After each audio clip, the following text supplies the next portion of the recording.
எல்லாருக்கும் மதிய வணக்கம். இந்த போட்டோவில் இருக்கிற யாருன்னு சொல்லி தெரியுமா? ஆறு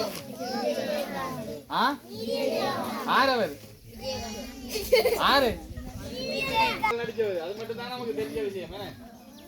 அதை விட அவரு நம்ம தமிழ் என்ற ஒரு தமிழ் இனத்தில மிகுந்த ஒரு பற்றுறுதியோட இறுதி வரைக்கும் வாழ்ந்து அமரத்துவம் அடைந்தவர் தான் புரட்சி கலைஞர் விஜயகாந்த். அவரு ஏழைகளுக்காக பல வேலை திட்டங்களை முன்னெடுத்திருக்கார். அதை விட நம்ம இலங்கை தமிழர்களில் அவர் கூடுதலான அக்கறை கொண்டு அவரோட பிறந்த நாளை கூட கொண்டாடாமல் இருந்தவர். ஏன்னு சொன்னா அவர் நம்ம இலங்கை தமிழர்களுக்கு ஒரு விடிவு கிடைக்கணும்ன்றதுக்காக அவர் பிறந்த நாளை கூட கொண்டாடாமல் இருந்த ஒரு புரட்சி மாமேதை, இந்தியாவில் இருந்த ஒரு சிறந்த நடிகர், ஒரு தலை சிறந்த நடிகர்.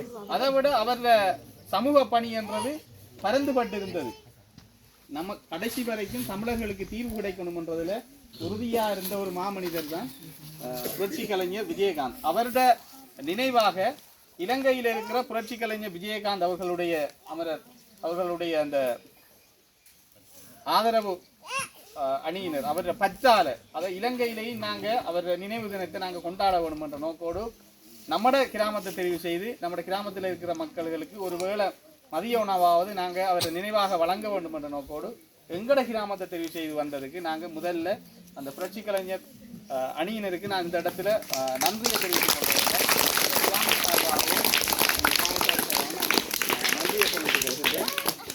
இந்த சாப்பாட்டு பெருமதி உண்மையில் எங்கட பிரதேசத்தில் தான் அந்த பெருமதி இருக்குது. அதை உணர்ந்து எங்கட தெரிவு செய்திருக்காங்க. மீண்டும் நாங்கள் அவர்களை நன்றி கூறி தொடர்ச்சியாக அவர்களிடம் சில உரையாற்று மரான்னு சொல்கிறேன்.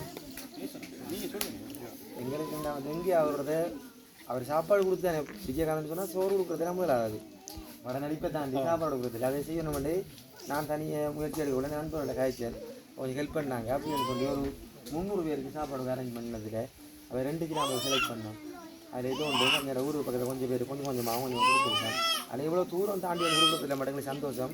இது ஒழுங்குபடுத்தி தந்த இந்த அப்பப்பண்ணா ஊடாக அத்தியாவர்களுக்கும் நன்றியை தெரிவித்துக் கொண்டு ஒத்துழைப்பு வழங்கி உங்களுக்கு நன்றி. கொஞ்சம் நாங்கள் லேட்டாக வந்ததுக்கு கொஞ்சம் நேரம் போயிட்டு வேண்டாம் மணிக்கு கொள்ளுங்கள். நான் உணவுன்றது 12 மணிக்கு 12 சாப்பிட வேண்டியது. இதுக்கு அடுத்த வருஷங்களே இதோட கொஞ்சம் நல்லா செஞ்சு ஓரளவுக்கு அந்த கொப்பி பிள்ளைகளுக்கு எல்லாம் கொடுக்கக்கூடிய மாதிரி திட்டங்களை வகுக்கக்கூடிய நோக்கம் இருக்குது. அதுக்கண்டே வேறு நாங்கள் உழைக்கிற ஒரு பகுதியை அவருக்கு சேமிக்கிற நோக்கம் இருக்குது. எனக்கு அந்த சக தோழர்களுக்கும் இந்த டிஷர்ட்டு கூட ஒரு பொடியன் ஃப்ரீயாக அடிச்சு தந்தார் பிள்ளைகளுக்கு எங்களுக்கு. அப்படி சில ஹெல்ப் பண்ணாங்க. பல நண்பர்களோட உதவி செஞ்சுனாங்க. அடுத்த வருஷம் இதே ஆக்கள் இருந்தால் இதே ஸ்கூலில் தான் இதே இடத்து தான் செலக்ட் பண்ணுறோம். வேறு இடம் நான் யோசிக்கல. எங்களுக்கு முதல் அரேஞ்ச்மெண்ட் தந்தபடியாக அடுத்த இடங்களாக ஒரு குறைஞ்ச ஒரு பிள்ளைகளுக்கு ஓரளவு ஒரு 500 ரூபா பொறுமையான கொப்பியும் ஒரு நேரம் உணவும் தரதுக்கான வழியை நான் பகுதி தருவோம். அந்த அளவு ஒரு முன்னெடுத்து செய்ய நோக்கம் இருக்குது. அதுக்கு கட்டாயம் நாங்கள் செய்வோம். அந்த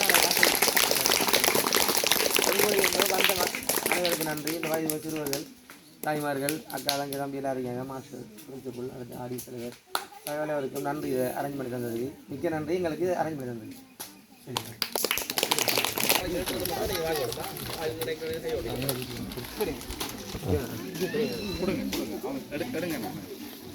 வாங்க உங்களோட டீமா கழிஞ்சல வாங்க.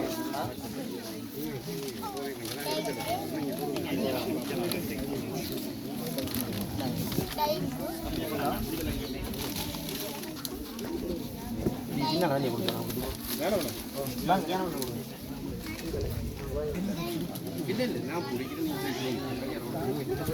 கஷ்டப்பட்டு கொண்டு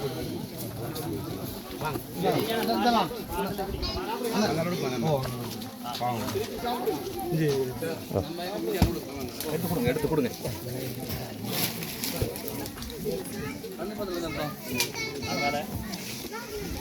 பிள்ளைகளுக்கு கொடுத்து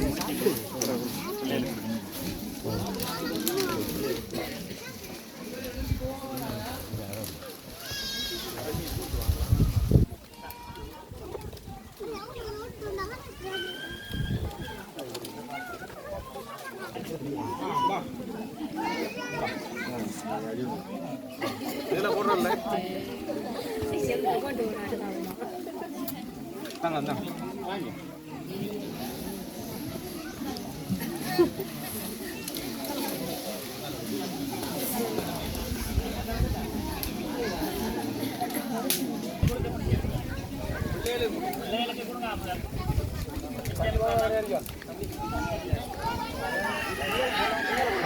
சார் அது அப்படி பைக்கில் காட்டுங்க சார் அஜயன் சார்